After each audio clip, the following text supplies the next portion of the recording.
this topic can be quite controversial, so I apologize in advance if something strikes you sideways, and I'm happy to discuss it obviously after the fact as well. But there's a tremendous attraction of politics. When I chose this topic, I did not know that the Canadian government was going to schedule an election, so it made it very apropos. This topic came first, then they called the election. But what I want to talk about is the attraction of politics and the danger of politics. This topic has created a lot of polarization, particularly south of the border. They've had a little bit more extreme situations there that have pulled the Brotherhood into some internal conflicts on the topic. And we also have our youth who haven't grown up with our historical perspective and sometimes aren't quite sure exactly why we take the stances that we take. And so I plan to give a variety of perspectives. This is not going to be a complete examination of the topic, but sort of a teaser. So let me get rolling here. Fundamentally, the problem is that we live in a very troubled planet.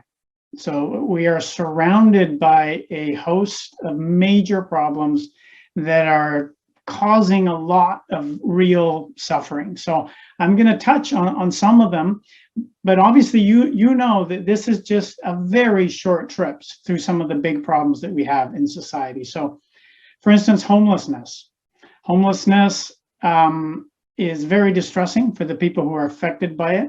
It can result from issues of mental health. It can result from policies around drug abuse and medication. It can result from domestic abuse. It can be a consequence of the cost of housing. And there's a lot of things that go into making housing very expensive, depending on which part of the country you live in. So there's a tremendous amount of suffering and insecurity and anxiety around homelessness, particularly here in the West, both in California and here in BC as well. Also big on the news for the last year or two is racism. There's a lot of suffering that arises from racism. Obviously, the racism that's hitting the news tends to revolve around police action and whether that police action is fair in their the way they apply force. But realistically, there's racism against Black people, but racism against Asian people. There's racism against natives here in Canada. Depending on where you live, in Indonesia, there's racism against the Chinese. Racism is a very problematic issue that affects a great number of people on the globe, creates a great amount of suffering. Another topic big on the news is the environment, right? The amount of chemicals that we're putting into our rivers, that we're putting into the air. So a lot of natural disasters that there is this uncertainty are these natural disasters being triggered in part by human policies? We were in Prince George during some of the wildfires, and Jonathan was telling us that they kill the deciduous trees. They have a policy of killing the deciduous trees, which would normally be a fire break. So at least some of these natural disasters, some percentage of the damage and the destruction is the result of human policies, of decisions people have made as a community. And of course, this is a huge topic. Deforestation in the Amazon, it's huge, right? It's creating a lot of problems. Afghanistan just fell to the Taliban. And one of the consequences of that is that girls showed up to go to school and they were rejected from going to school. Girls went to university. They were told they can't go to university anymore. Women showed up at their jobs and they were told, no, you don't have a job anymore. Under the Taliban system, women are not allowed outside unless they're escorted by a male relative. Women aren't allowed to drive. Women aren't allowed to play sports. The amount of domestic abuse of women in this context is massive. So In Honduras, a woman is murdered every 36 hours. There is such disregard for the life of women that it's just a terrible place to live if you're a woman. And of course, I haven't even touched on the big issue, which is we're in the middle of a pandemic. Literally millions of people are dying. This is a picture from Brazil. It's almost hard to dig the graves fast enough because the bodies are coming faster than they can handle. I have a fellow at work died of COVID. 2 weeks ago, we were on this very meeting. There was a brother, I think down in Texas, who died of COVID. One of my dad's most loved brethren in Brazil got COVID, recovered, got it again 6 months later and died. And it's just been a huge blow to the brotherhood in South America. There's the death, there's the illness, and then there's an incredible amount of anxiety that is afflicting our society as a result of this. So the world is suffering. Society is suffering. There's a tremendous amount of pain, death, and uncertainty going on in the world. Well, so what, you may say? Well, the biggest principle of the Bible is love, and love cares. Love cares about people. Love cares about other people's suffering. So if we're a community that is going to love, then we need to care about people's suffering. The shortest verse in the Bible is Jesus wept. Why did he weep? Right? We know the story. He's at the grave of Lazarus. It's almost bizarre because Jesus knows he's going to raise Lazarus from the dead. Right? And Jesus deliberately appears to have delayed his arrival at the home such that Lazarus had died. But Jesus' empathy with the suffering of those around him was so powerful that he wept. And there's dozens of verses. You know, I've got just cherry-picked 6 of them to put them up on the slides here. But Jesus was clearly profoundly compassionate. Moved with compassion, Jesus touched their eyes. Moved with compassion, Jesus says, I am willing, be cleansed. Daughters of Jerusalem, don't weep for me. Weep for yourselves and your children. This is as he goes to the cross, he's more concerned about the suffering of the women around him. When the widow loses her son, he says he felt compassion for her, and he says, do not weep. 1 John, just to pick a few more verses, let us love not in word or talk, but in deed and truth. So this love that Scripture calls us to isn't just about sitting in our armchairs and going, oh yeah, that's too bad about that. There are deeds that need to be accompanying this love. And 1 John 4:21, this commandment we have from him, the one who loves God should love his brother also. We know from the context, they said, if you can't love your brother who you can see, there's no way you can love God who you can't see. Most famous verse in the Bible, God so loved the world that he gave his only begotten son, that whoever believes in him shall not perish, but have eternal life. God loved the world.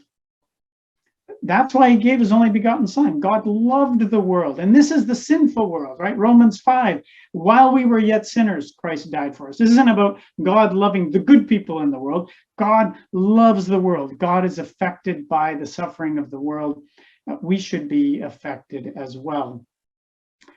Famous last verse in Jonah, right? Jonah was willing to carry out God's commands, kind of, with a little bit of compulsion, but there's a scathing condemnation of Jonah at the end of the book, where God says to Jonah, should I not have compassion on Nineveh, a great city in which there are 120,000 people who don't know their right hand from their left? Is that not a reasonable, expected reaction from a loving entity? To see people who are suffering, and to want to do something about that. And the risk, of course, is in our loving, is in Luke 10:31.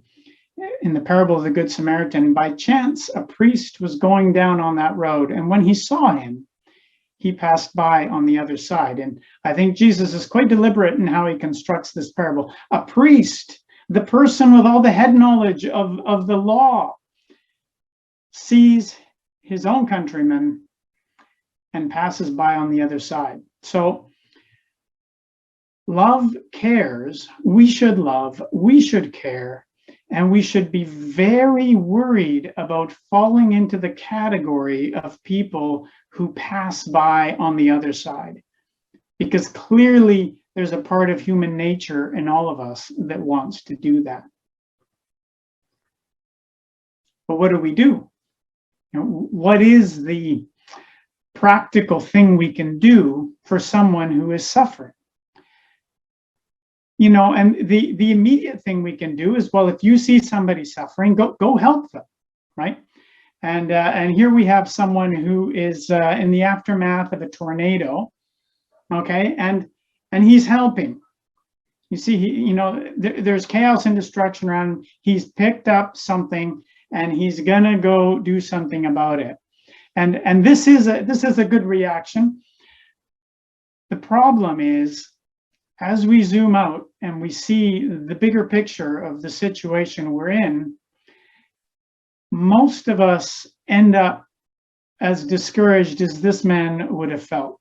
In other words, the scale of the problem that we observe is so much vaster than the scale of our ability to make a difference, that it becomes very overwhelming and frustrating. And very often this is when we start to think about other ways in which we could attack this problem of human suffering. And one of the ways that we can maybe think about is, well, what about government? What if the government does something about this problem?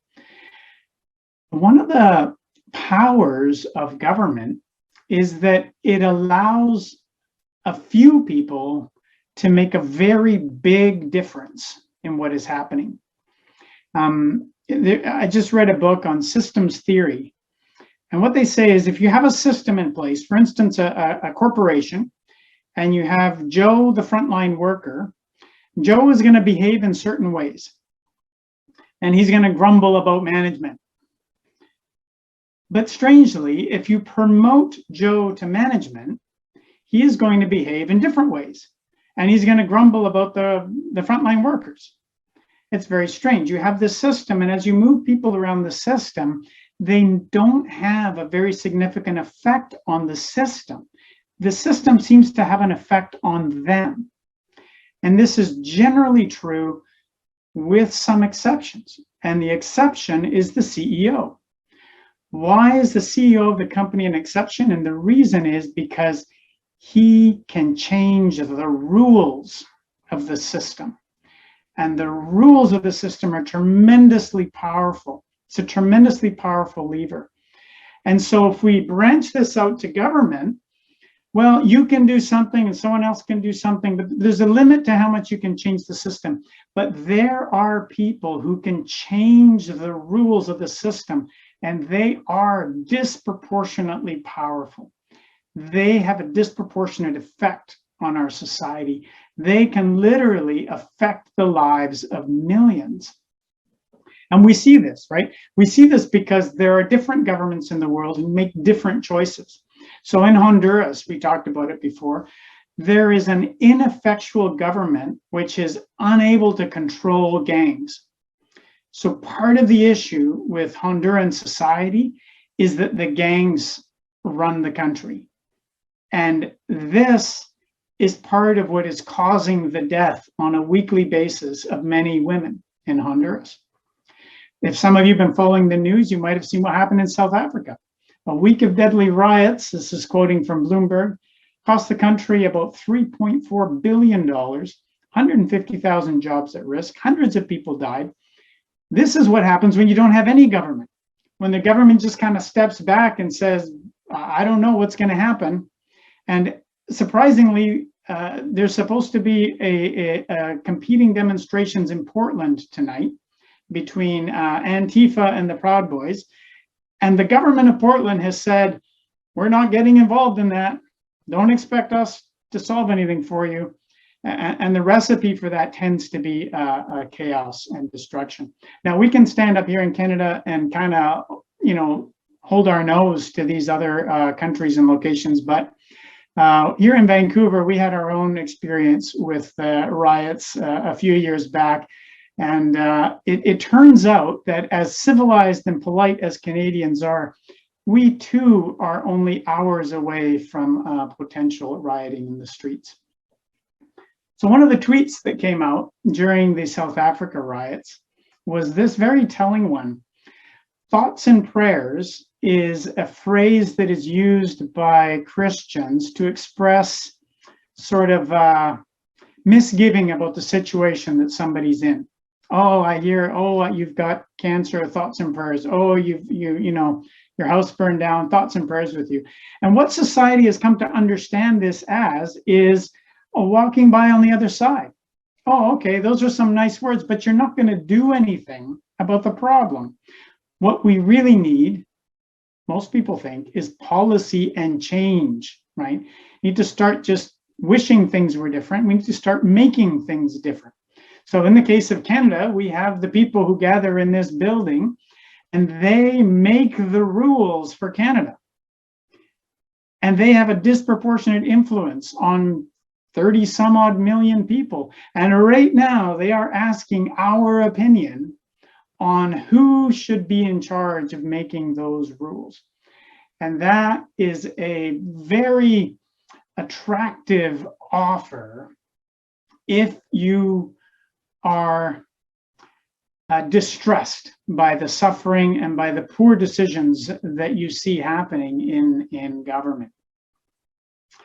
So the question then becomes, well, why not change the world through government?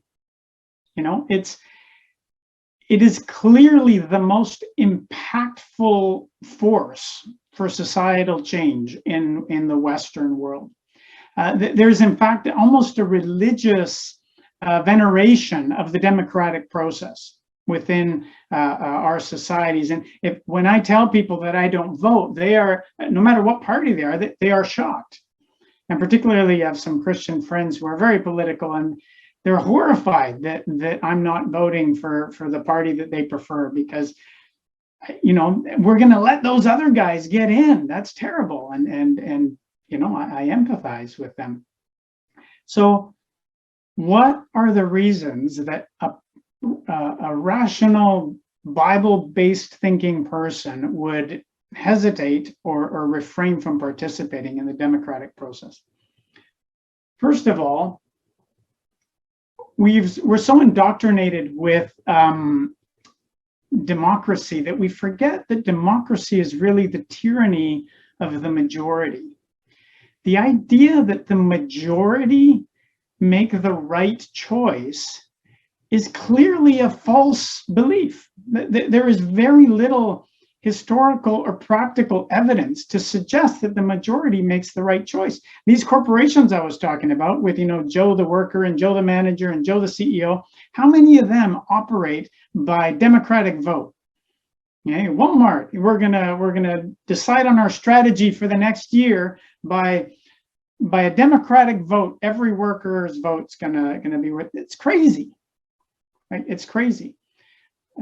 Science fiction writer Robert Heinlein said, democracy is 4 wolves and a sheep voting on dinner. And as conservative Christians, we see this, right? We see how, in BC, they reduced funding for homeschooling. Why? Because none of the people in power want us homeschooling. And the number of votes that they're going to lose to homeschoolers is negligible, right? So they're going to eat our dinner in that area. So that's the first thing to consider about democracy. Another, and this is perhaps one of the most profound questions about voting, is the question of voter competency. Would you know how to operate this control room? I mean, do you know what all these switches do? And this control room is not as complicated as running a government.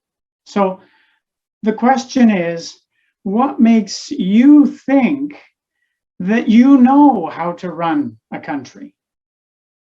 Now, okay, you're not being asked to run the country, but if you don't know how to run the country, what makes you think that you can identify that capability in someone else?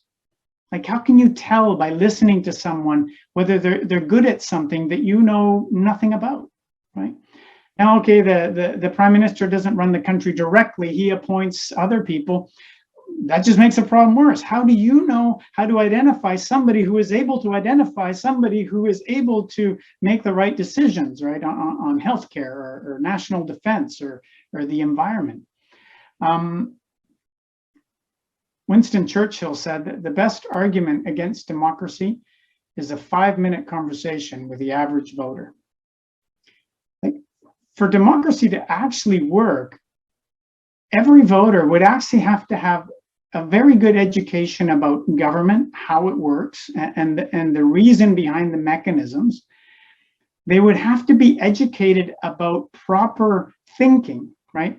Analytical problem-solving thinking, because that's what we need to do in order to decide on the best policies. They would have to be screened for ethics, right? If people are voting simply on their narrow self-interest, well, we get a lot of what we see in voting, right? It doesn't matter what the other thing, as long as I can get what I want for my special interest group, like voting based on that is untenable. And then even if you had all this, your voters need to have the right information, right? You have to have the right knowledge about what is going on, what the real issues are, what the real problems are. Do you think that that information is being provided in a neutral, unbiased way to the voting population? I tell you, I don't think it is. It's very rare to find any source of information about the situation in the country or in any country that is not very polarized. There's perhaps the most profound mistake, I shouldn't say most, a profound mistake made by both voters and politicians is what Milton Friedman mentions here. One of the great mistakes is to judge policies and programs by their intentions rather than their results. And we see this unfolding on a daily basis. So we have issues of racism, we have issues of police brutality, right, sweeping the United States. So a lot of sensitive, caring, compassionate people got together, millions, right, and stormed the streets of the United States and sometimes in Canada. And this was one of their common refrains: no justice, no peace, defund the police. So this was largely arose because of the George Floyd murder in Minnesota. And so they succeeded in their message, okay? Through their advocacy, they changed the policy on policing.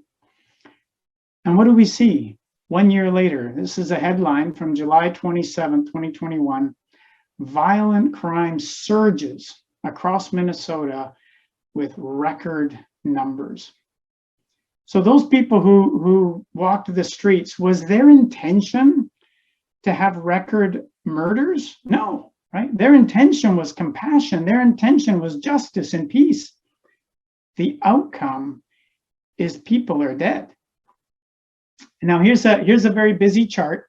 If you look closely, you know what this is showing. Ignore the left and right axis, but what it's showing is how much different cities added or reduced the funding of their police force in the last year. So you'll notice here in the bottom, I picked the bottom 5. So Denver, Seattle, New York, Minneapolis, and Austin are the 5 cities who reduced the police funding the most in the last year. And then I took the top 5, Tampa, San Diego, Fresno, Atlanta, and Sacramento. and I analyzed the murder rate, the increase in murders. There's an increase in murders across North America, but I compared the increase in murders from the top 5 versus the bottom 5, and the bottom 5 have twice as many homicides as the top 5. Why?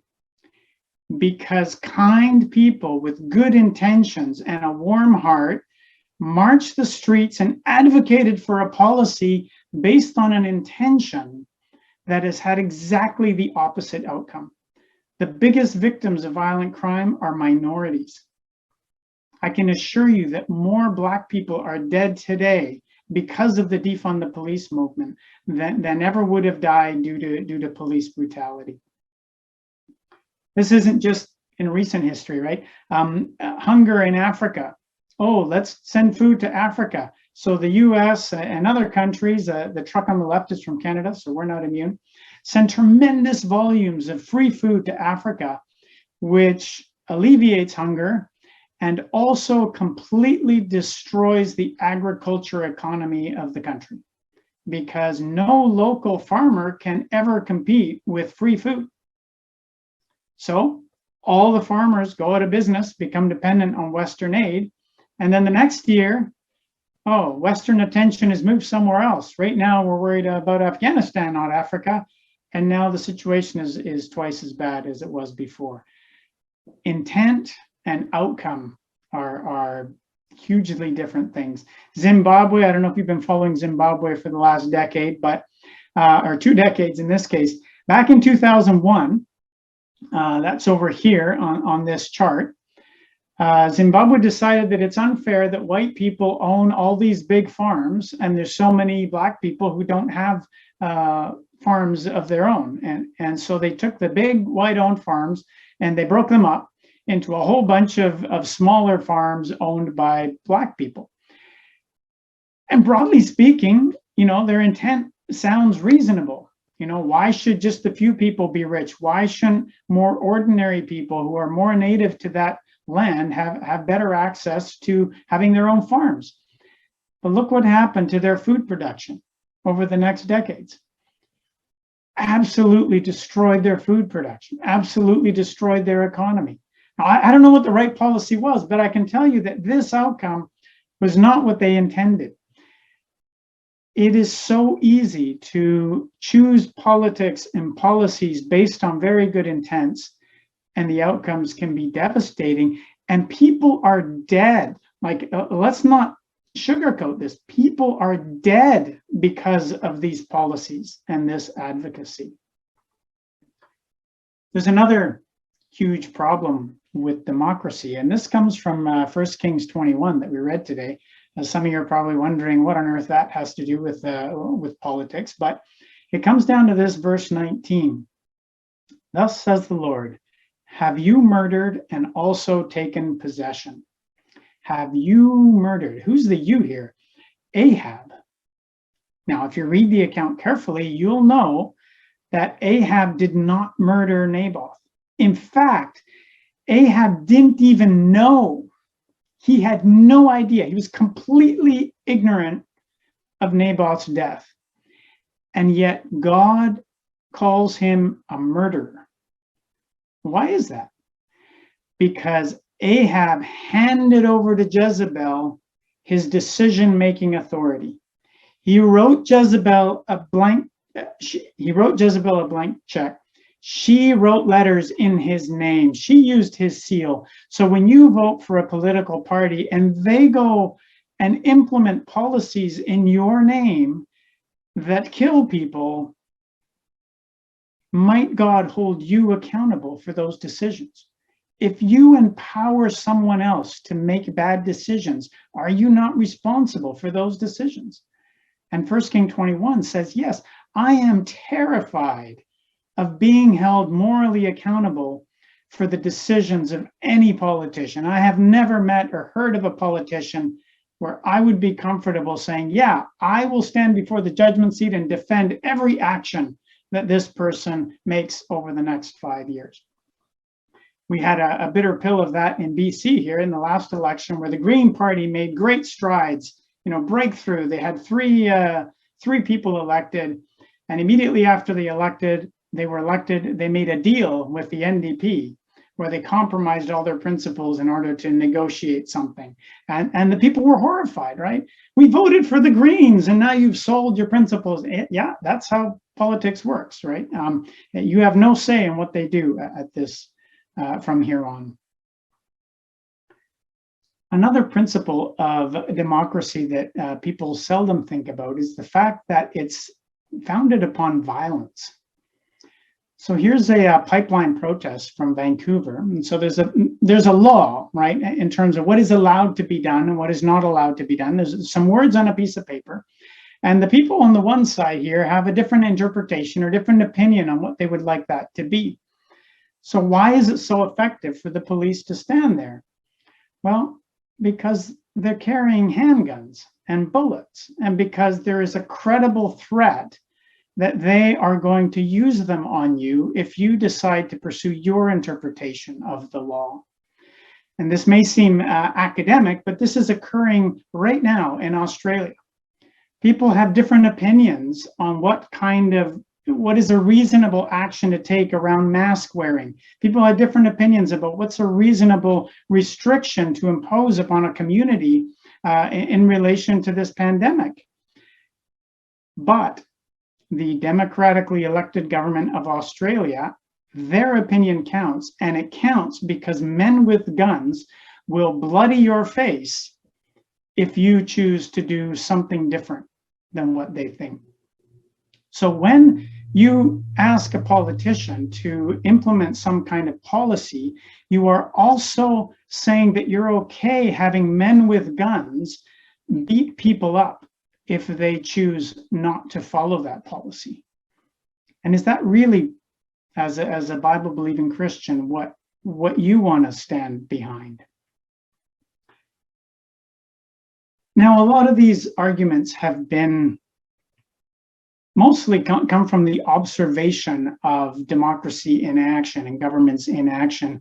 But obviously, most of us here are very familiar with Scripture, and we know that governing the world is actually not what we're called to at this moment in history. And I'll just skim these verses, for the sake of time, but we're all familiar with them. Submit yourselves for the Lord's sake to every human institution.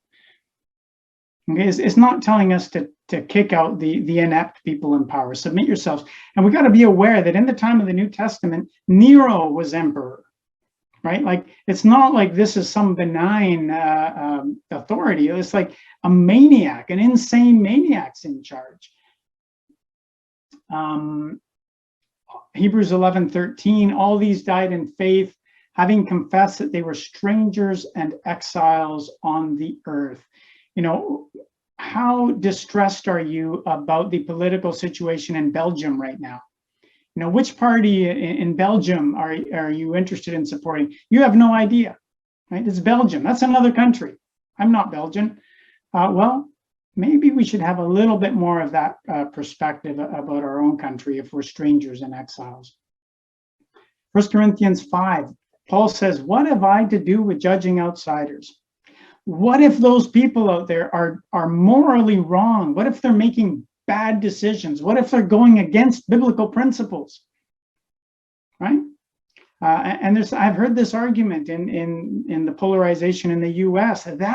But that president is clearly in violation of scriptural principles, and that's true. It's true. But Paul says that's not our problem. Right? That's not where our judgment should be focused. We should be working with each other to improve each other, and those outside, God judges, right? There's a distinct jurisdiction here. David and Abishai. David refuses to kill Saul, even though we know that Saul's evil. We know that Saul's a murderer of God's priests. We know that David knows that Saul is going to be replaced by David, and yet David says, as the Lord lives, surely the Lord will strike him, or his day will come that he dies, or he will go down into battle and perish. David, even in that situation, was not willing to take any kind of proactive step to change the government of his day. So just to recap, there's at least 5 huge problems with trusting in a democratic system. First of all, the tyranny of the majority. Then there's a question of voter competence. What makes us qualified? What makes the other people qualified to pick the right leaders? There's a moral blank check. How comfortable are you standing at the judgment and giving account for the life and death decisions that a politician might make? Are you aware that every policy that they implement is backed up by the threat of force, right? If that wasn't true, they wouldn't be laws, they would be recommendations, they would be suggestions, right? We'd like you to pay this much in taxes. Oh, I have a different point of view. Oh, that's okay. No, if you have a different point of view on taxes, they're going to come and they're going to take your stuff and they're going to carry you away. And fundamentally, this isn't what we're called to do, not what we're called to be in terms of Scripture. So let's go full circle here and say, well, we started on the idea of a tremendous amount of human suffering. What do we do about that problem if the answer isn't to leverage the power of government? Now, there's a bit of a long section here in Luke chapter 13, but if you recall it, there's this issue with the Galileans who've been killed and their blood was mingled with sacrifices. And then there was a bunch of people, 18, on whom the Tower of Siloam fell. And then Jesus says at the end of this section, do you suppose that those 18 on whom the tower in Siloam fell and killed them were worse culprits than all the men who live in Jerusalem? I tell you no. But unless you repent, you will all likewise perish. Now, the point that Jesus is making here is that in our limited human perspective, we get really caught up with how people die, whether they died of cancer or of a coronavirus or in a car accident or peacefully in their sleep. That matters a lot to us. And Jesus is kind of saying, you're missing the point. How we die is a lot less of a problem than the fact that we die at all unrepentant. And so this gives us a key. How do we help human suffering? What we can do, we can reduce the number of pointless deaths by helping people die a better death. They're all going to die eventually. We're all going to die eventually if the kingdom doesn't come soon. But if we die having repented, it's a lot less tragic than otherwise. We have in our hands the key to reduce pointless death. Having said that, let's not forget the Good Samaritan, right? The Good Samaritan didn't just say, oh, here's somebody who's fallen on the street. Have you repented, sir? Oh, yes, no, okay. See you later, right? No, the Good Samaritan stops. And when he's confronted with a case of human need, he drops what he's doing and he takes physical action to reduce the suffering of this person who's fallen among thieves, right? So we have to be careful that while we focus on repentance, we don't become the ones who pass by on the other side. There has to be a balance. Right? We have to engage with suffering when it touches us. We have to be moved by the compassion and the suffering of others and reach out and do what we can for them, not be the one that passes by on the other side without getting carried away and losing sight of what our mission here is. And I'd just like to conclude with this verse from John 18:36. Jesus answered, my kingdom is not of this world. If my kingdom were of this world, then my servants would be fighting so that I would not be handed over to the Jews. But as it is, my kingdom is not of this realm. And I find this verse very encouraging because what this tells me is not yet. We see all these problems in the world. We know there's this terrible suffering. We know there are solutions for them, and I want to be a part of those solutions. I want there to be better policies. I want there to be a better government. And Jesus says, yes, you can. You can be a part of that, just not yet. Right? There will be a time where our job will be the government, where we will be able to make the difference that we really want to make in the world, but not yet.